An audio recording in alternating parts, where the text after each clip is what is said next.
qui a poursuivi le training ou éventuellement le BCG ou le ABCD de la guerre dans les montagnes avec le TPLF.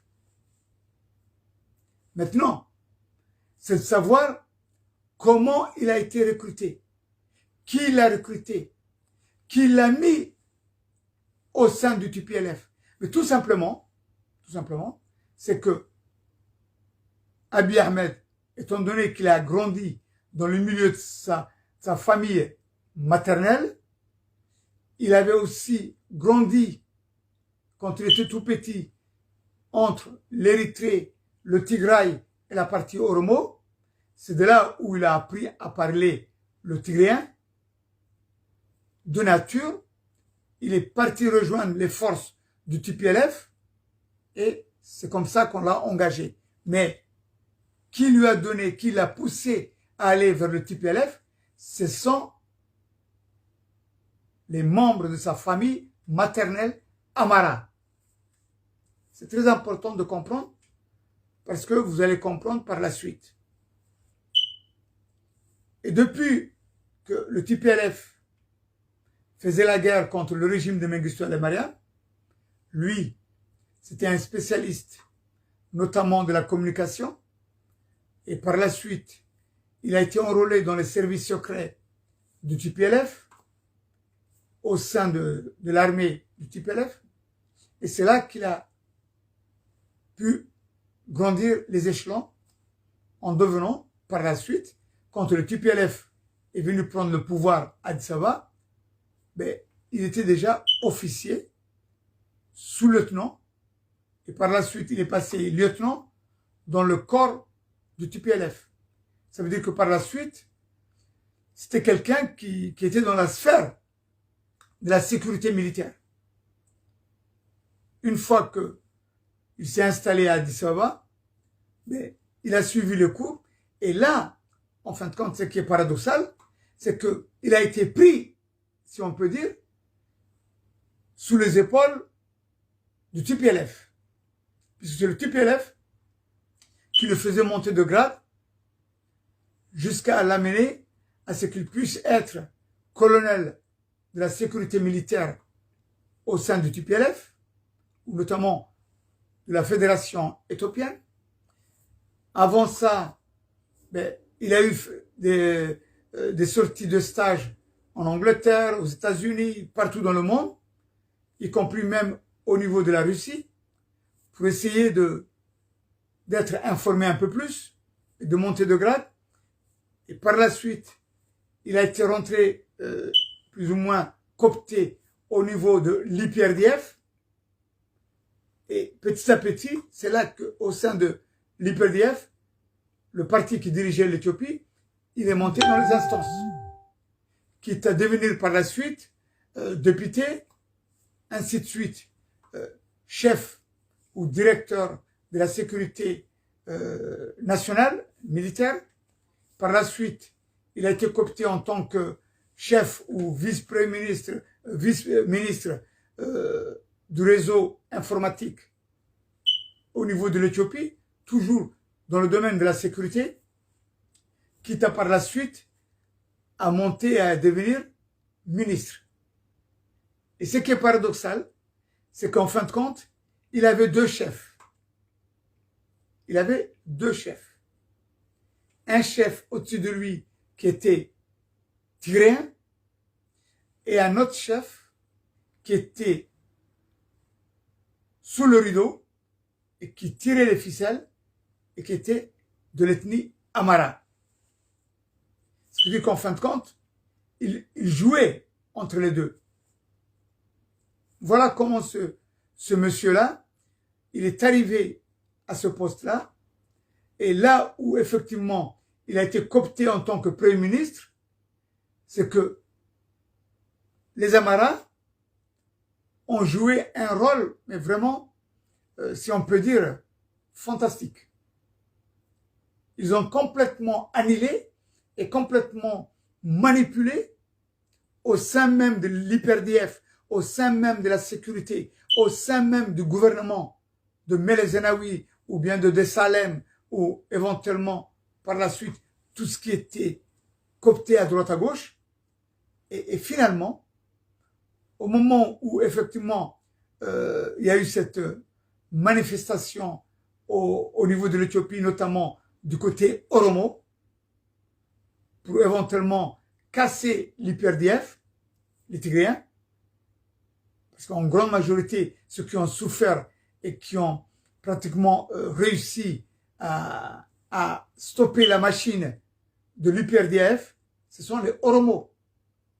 Mais là où le jeu, où la comédie a basculé et qu'elle a quitté les sphères de l'IPRDF en allant du côté Amara, c'est que, à un moment donné, il a fallu que le premier ministre de cette période-là, Haile Dessalem, démissionne. Et dans ce contexte-là, en fin de compte, c'est que le parti de l'IPRDF était dirigé par 4 groupes. Amara, soi-disant, Oromo, soi-disant, Tigréen, ok, et l'ethnique qui est appelée South Nation Region, la nation du Sud, en fin de compte, qui était issue du Premier ministre sortant, Haile Mariam Dessalem. Voilà, ce sont ces 4 qui dirigeaient l'IPRDF. Maintenant, il fallait faire un vote au sein de ces 4 partis, ou de ces 4 hommes forts de l'IPRDF qui faisaient l'ossature. Et dans ce contexte-là, effectivement, quand tu as eu ce vote, c'est que le vote, c'était clair. Il y avait le Tigré, mais quel était l'allié du Tigré? Ça ne pouvait pas être Oromo, out. Ça ne pouvait pas être Amara, out. 2 contre 1. Le troisième, alors, la nation du Sud, ou le peuple de la nation du Sud, Haile Dessalem, était beaucoup plus enclin, non pas du côté tigréen ou Oromo, mais du côté Amara. Ce qui veut dire qu'en fin de compte, les Tigréens se sont retrouvés piégés, parce que, en fin de compte, le pouvoir les a échappés de cette manière-là. Les Tigréens pensaient contrôler la nation du Sud, et ils comptaient beaucoup aussi à ce que les Oromo viennent vers eux. Mais, peine perdue, les Amaras ont tellement très bien joué que les 3 se sont alliés contre les Tigréens. Maintenant, il fallait sortir l'homme qu'il fallait. Il ne pouvait pas être Tigréen, ok? Maintenant, il fallait trouver un consensus. Et c'est là où les Amaras ont encore joué doublement. Regardez bien. Et c'est là où ils sont vraiment très très forts. Qu'est-ce qu'ils ont fait? Parce qu'il fallait calmer, si on peut dire, le ras-le-bol Oromo, qui voulait un homme Oromo au pouvoir. Et à côté, vous aviez des dizaines d'Oromo, d'hommes politiciens cultivés, avec une expérience assez large. Beaucoup, notamment comme l'ancien président Oromo Liberation Front, Lencho Letta, notamment, comment il s'appelle, l'ancien général des forces armées éthiopiennes, Gamal Galchou, notamment Jawar Mohamed, Daoud Ibsa. Il y a aussi un autre qui lui aussi pouvait monter au trône, l'ancien ministre de la Défense, comment il s'appelait, l'ancien ministre de la Défense, je le saurai après, mais vous le savez, l'ancien ministre de la Défense et qui était en même temps président de la région Oromo à cette période-là. Mengersha ou le nom va me revenir. Bon. Voilà, il y avait déjà, il y a aussi le président du parti Oromo qui est majoritaire et qui a une certaine expérience assez longue. Mais tous ces hommes-là qui ont réussi à casser la force du TPLF, ou l'UPRDF, on les a ignorés.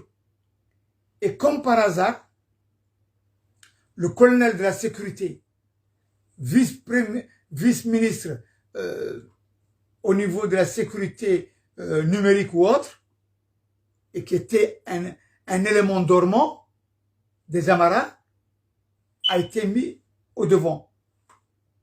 Et il s'appelle Abiy Ahmed. Voilà.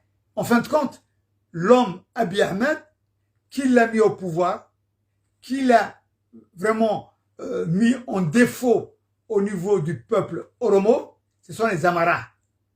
Et c'est là où, effectivement, les Oromo, quand Lemma Magarsa, voilà, je m'excuse, ça me revient, l'ancien ministre de la Défense, Lemma Magarsa, qui lui aussi était, qui pouvait être Premier ministre de l'Éthiopie. Voilà.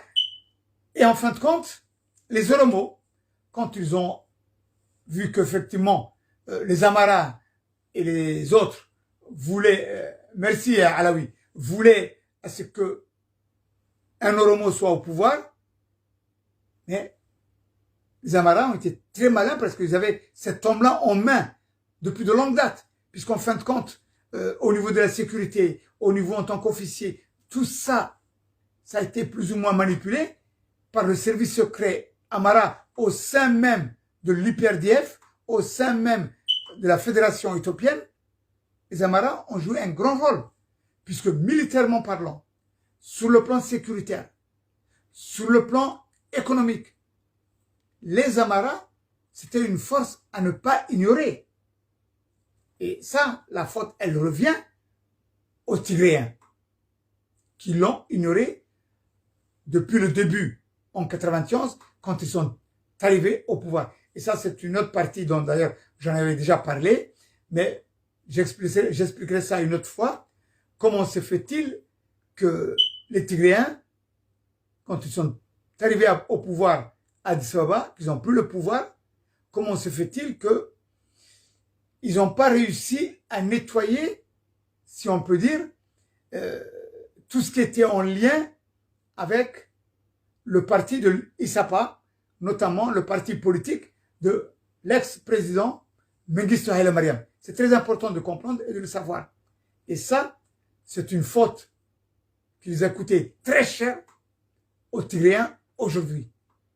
Et maintenant, les Tigréens, à cette période-là, quand ils sont arrivés au pouvoir, mais qui les a donné cette idée-là, à ne pas les toucher et à ne pas faire des changements brusques, ça c'est une autre affaire. D'ailleurs, je connais très bien la raison, puisque à cette période-là, en 91, je venais juste de sortir de la prison de Harar en Éthiopie. C'est-à-dire que je suis un élément acteur qui a très bien suivi depuis l'intérieur Addis Ababa tous les événements qui ont démarré à cette période-là. Bon, en fin de compte, les Amaras ont fait sortir ce nom-là, puisque de l'autre côté, au niveau Oromo, les Oromo voulaient un Oromo qui était connu au sein de l'Éthiopie et au sein de la communauté Oromo. Comme je vous ai dit, Lancholeta, comme je vous ai dit, Jawar Mohamed, Daoud Ibsa, Général Gamal Galchou, et d'autres, et les mêmes Garça, et d'autres, qui pouvaient venir. Mais ça, c'était pas si on peut dire, la priorité des Amaras. Les Amaras voulaient un homme dont ils l'ont en main et qui puisse le manipuler comme ils veulent et qui puisse suivre les ordres qu'ils pouvaient le donner. Et lui était là. Et c'est là que les Amaras ont fait sortir comme une baguette magique, direct, Abiy Ahmed.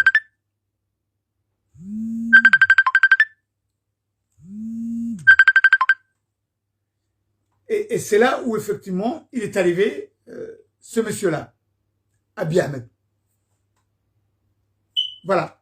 Et les Oromo, quand ils ont vu un homme, Abiy Ahmed, de l'ethnie Oromo, ben, ils ont dit, ben, c'est bon, puisque c'est un Oromo, pas de problème, on accepte. Mais ils ont été totalement trahis et si on peut dire, entubés par les Amaras. Et les Tigréens ne pouvaient rien faire. Puisque, en fin de compte, c'était 3 contre 1. Et c'est là que Abiy est venu. Mais Abiy, c'était pas un homme Oromo, c'était un homme Amara. Et je vais vous dire l'histoire telle qu'elle continue encore, c'est que dans ce contexte-là, Abiy Ahmed, il devait suivre les ordres des responsables Amara, mais en colliaison sur 3 points. Les États-Unis, les Amaras qui sont aux États-Unis, les Amaras de l'intérieur en Éthiopie et les Amaras qui sont au niveau du pourtour, si on peut dire, de l'ex-président de l'Éthiopie, Mengistu Haile Mariam, qui est au Zimbabwe. Voilà. Ce sont ces 3 réseaux qui devaient donner les ordres à Abiy Ahmed. Et en fin de compte, le 4e élément qui a joué un rôle décisif et qui manipulait aussi les Tigréens et qui ne voulait pas que les Tigréens restent au pouvoir, c'est Isaias Afwerki de l'Érythrée. En fin de compte, il y avait une cohabitation secrète entre ces 3 réseaux éthiopiens en filiation avec l'actuel dictateur de l'Érythrée, Isaias Afwerki, en combinaison. Mais oui, puisque l'Éthiopie était en guerre contre l'Érythrée, et comment se fait-il que tout d'un coup, Abiy prend l'avion et il descend à Asmara? Mais tout simplement, c'est que les liens des services secrets Amara, notamment l'ancien président Mengistu Haile Mariam et le réseau qui sont aux États-Unis, étaient en contact avec les services secrets érythréens de Asmara, à 100%. Ils étaient en contact. Et ils faisaient le travail, mais vraiment, sur le dos du service secret tigréen. Et c'était un coup de maître. Là, je peux vous dire que sincèrement, les Érythréens, Isaias Afwerki, ils ont joué un coup de maître, mais vraiment terrible. Et c'est là qu'en fin de compte, maintenant, il fallait que Abiy Ahmed puisse quitter Addis Ababa, incognito, sans aviser le peuple éthiopien, sans aviser le gouvernement éthiopien, sans aviser les partis politiques éthiopiens, sans aviser le TPLF, qui encore faisait partie du gouvernement d'Abiy Ahmed, oui, et surtout sans aviser ni les Américains, ni les Européens ou quoi que ce soit. Voilà Abiy Ahmed qui descend directement à Asmara pour signer la paix des braves avec l'Érythrée. Mais de là aussi, je ne vais pas en dire ici en live, il y avait d'autres puissances qui étaient derrière le coup. Qu'ils soient européens ou qu'ils soient arabes. Il y a cette cohabitation, ou si on peut dire, ce comité des services secrets arabo-européen, Isaias Afwerki, avec ces 3 réseaux américains, États-Unis, Éthiopie et Zimbabwe, qui étaient en corrélation pour faire ce coup de maître à faire la signature de la paix entre l'Éthiopie et l'Érythrée, et en plus où le Premier ministre s'engageait à restituer toute une région qui était sous la responsabilité du TPLF. C'est très grave. Parce que normalement, il devait y avoir un référendum, normalement, il devait y avoir un consensus avec le Tigré, et ainsi de suite. Jamais rien. C'était la surprise totale. Et c'est là où, effectivement, le coup de maître de Isaias Afwerki était là. Parce que, en fin de compte, l'actuel dictateur qui est à Asmara, il a une seule pensée. Premièrement, se venger contre les Tigréens. C'est vraiment primordial pour lui. La vengeance contre les Tigréens. Pourquoi? Parce que tout simplement, ils n'ont jamais oublié, les Érythréens, que si les Tigréens ont pris le pouvoir à Addis Abeba, c'est grâce à la rébellion de l'Érythrée. En même temps, c'est une ethnie qui est famille toute proche entre les deux. Tigréens et Érythréens, c'est la même famille. 2. Troisièmement, le TPLF a été pris en main, étudié, travaillé dans tous les sens pour faire cette rébellion du TPLF. À 90%, elle venait de l'Érythrée. Quatrièmement, l'aide au niveau du front érythréen pour le TPLF était pratiquement indéniable. Et arrivé au pouvoir, ils n'ont pas accepté à ce que les Tigréens, une fois qu'ils sont installés à Addis Abeba, n'ont pas suivi, si on peut dire, la lettre ou les ordres d'Isaias Afwerki, comme lui le présageait.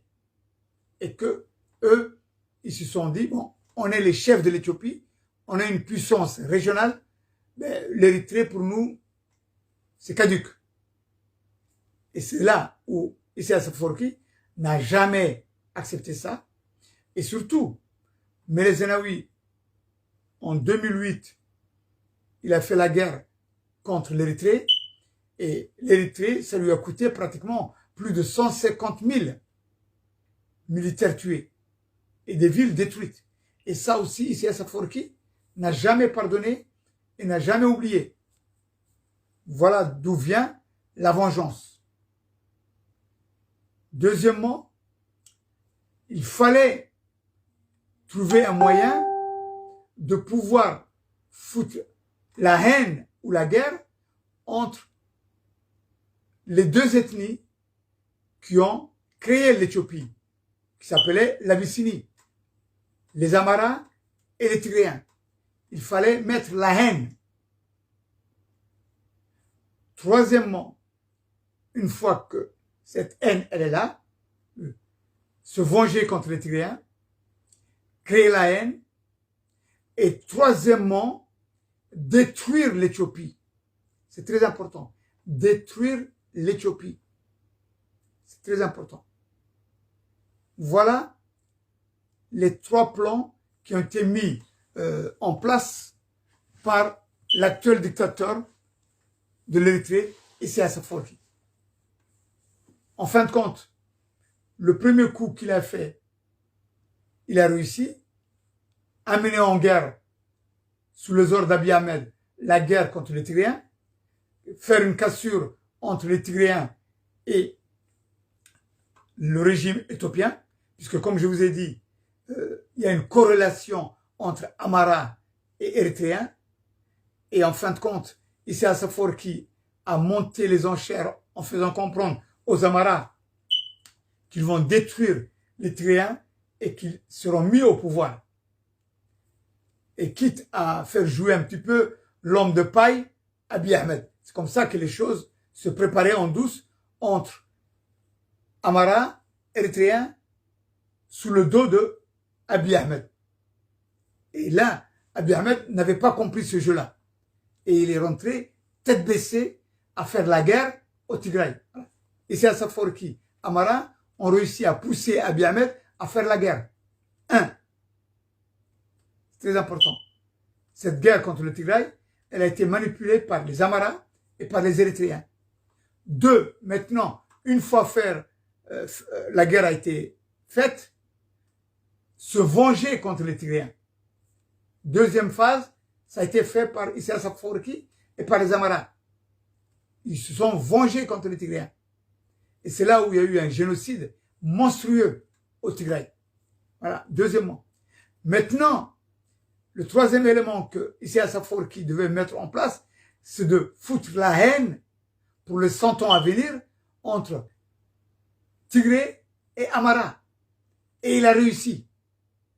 C'est-à-dire qu'il a réussi, Isaias Afwerki, à faire la guerre avec Amara directement contre le Tigré. 1. 2. Se venger contre le Tigray, à détruire totalement et à les massacrer. Il a réussi.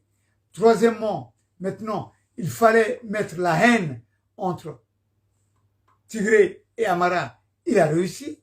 Ce qui veut dire que si les Tigréens et les Amaras ont une haine et se font la guerre, mais l'Éthiopie sera détruite automatiquement.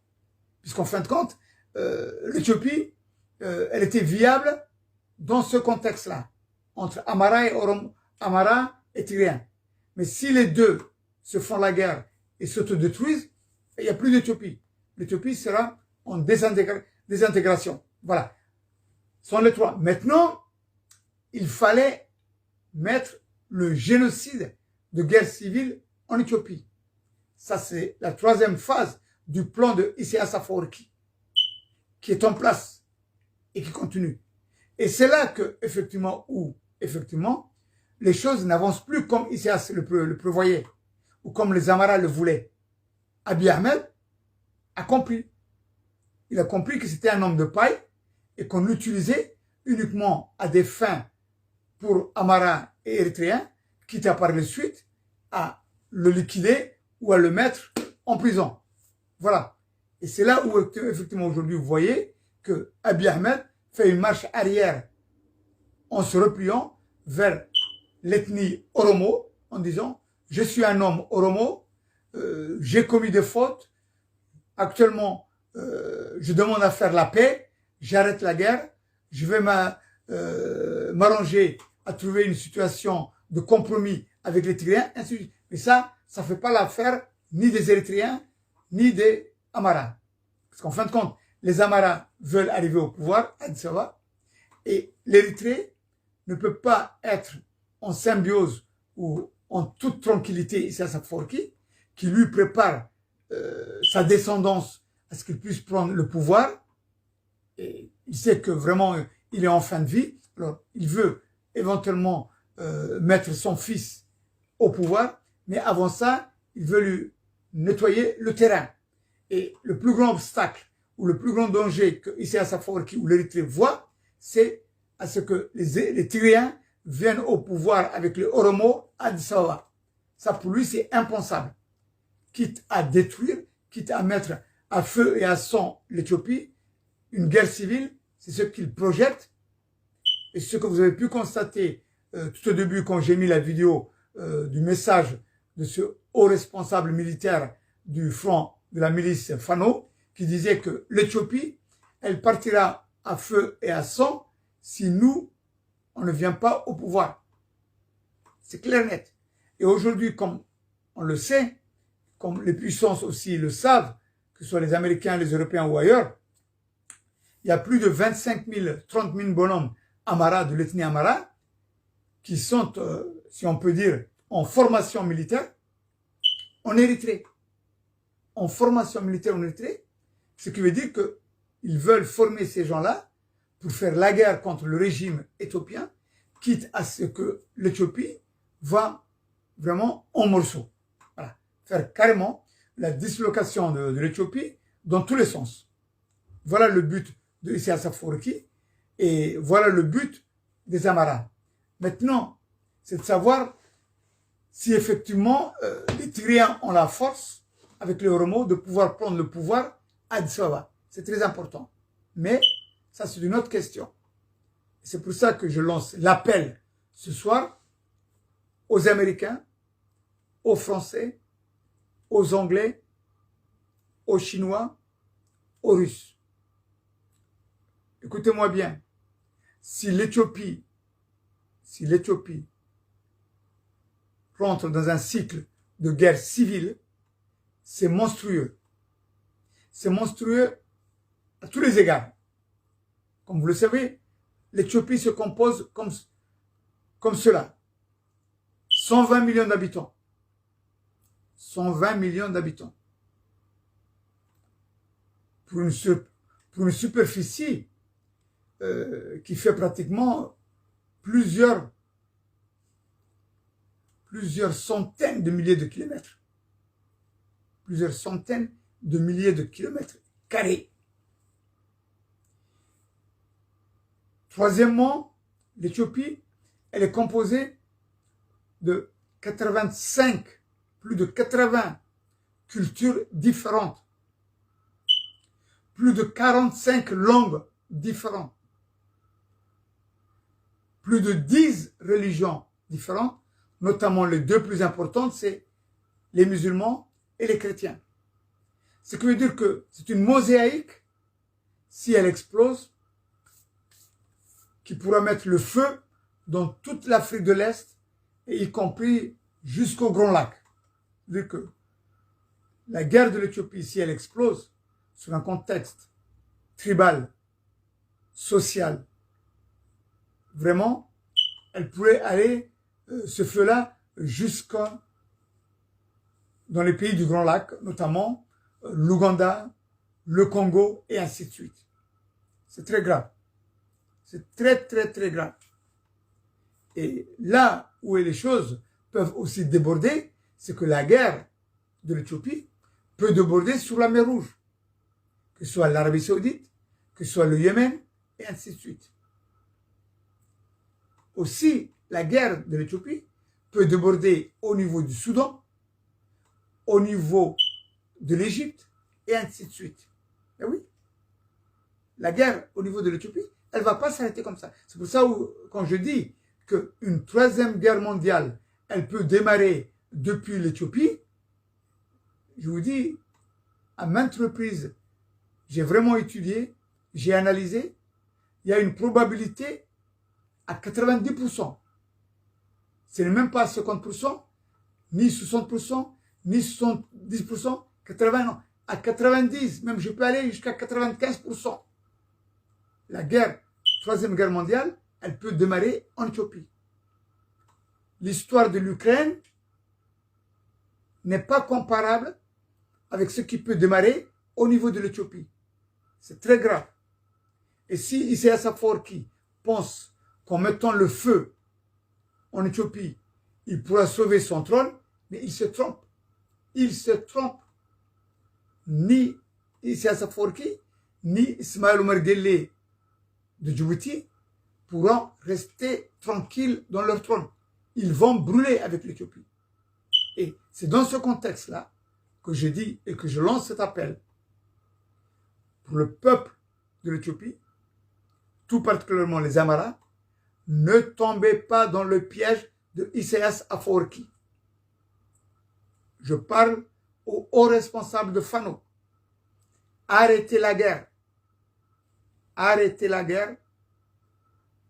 Trouvez une solution de paix avec les Tigréens, Oromo, Afar, Somalie, Bénéchangul, Waleta, et ainsi de suite. Surtout, dissociez-vous de Isaias Afwerki, pas le peuple érythréen. Le peuple érythréen ne vous a rien fait. Le peuple érythréen souffre comme vous souffrez. C'est un dictateur qui est en place depuis plus de 30 ans et qui tue et qui a du sang dans les mains dans tous les domaines. Pareil pour le régime de Djibouti. Donc Ismaël Omar Guelleh, il est au pouvoir depuis 45 ans, où il tue, il vole, il détruit sans ménagement, quitte à mettre le feu dans toutes les régions qui sont limitrophes aux frontières de Djibouti. Alors c'est pour ça que je vous dis, Amara, réfléchissez à 2 fois. Réfléchissez à 2 fois. Vous avez commis beaucoup de fautes graves. Quand vous prenez les Tigréens et Isaias Afwerki, l'ami, le frère qui était à vos côtés et qui compose l'Éthiopie, c'est le Tigréen. Ce n'est pas Isaias Afwerki, ce n'est pas l'Érythrée, c'est les Tigréens. C'est le Oromo, c'est le Afar, le Somali, qui composent l'unité éthiopienne. Alors, je vous conjure, arrêtez, arrêtez, arrêtez. Ne mettez pas de l'huile sur le feu. Stoppez, vous avez encore une petite chance qui vous reste. Isaias Afwerki a juré de mettre à feu et à sang toute l'Éthiopie, à détruire l'Éthiopie. Et c'est pour ça qu'il vous utilise, vous, les Amaras, comme il a utilisé les Tigréens, comme il a utilisé tous les gens qui vous ont précédés à se révolter